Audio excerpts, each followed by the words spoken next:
આપણે બધા લોકો અહીંયા એકત્રિત થયા છે. આજે આપણે કોંગ્રેસ પાર્ટીના એક આગેવાન ઓમાન ચેન્ડી સાહેબ હતા, જે કેરલાના ચીફ મિનિસ્ટર રહ્યા છે 2 વખત, અને 1970થી 2023 સુધી કન્ટિન્યુઅસ 50 વર્ષ સુધી MLA રહ્યા ત્યાંથી. એવા આપણે લોકો છે જેમને આપણે યુથ લોકો શીખ લેવા જોઈએ કે કેવી રીતે આ પાર્ટી માટે કામ કર્યું છે. તો આપણે યુથ માટે એમના જો સન છે ચેન્ડી ઓમાન સાહેબ આ નેશનલ હેડ છે ને મને સ્ટેટનું દાયિત્વ આપ્યું છે. આ બધા યુથ લોકોએ આપણી પેલા જો ઓમાન સાહેબ છે એમની આજ પુણ્યતિથિના અવસરે આપણે વૃક્ષો વિતરિત કરીએ છીએ. એક વૃક્ષથી આપણે શિક્ષા લેવી છે કે આપણે જેવી રીતે આ વૃક્ષ વધે એવી રીતે આપણે પાર્ટી માટે કામ કરવાનું છે. ને બધા યુથ લોકો યુથ કોંગ્રેસના આઉટરીચ સેલમાં જોડાઓ.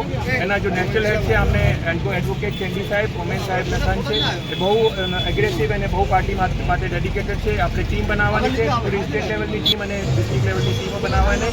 પાર્ટી માટે રાહુલ ગાંધીજીના નેતૃત્વમાં બહુ સારું કામ કરીને 2027 ગુજરાત જીતવા માટે કામ કરવું છે. જય કોંગ્રેસ, રાહુલ ગાંધી.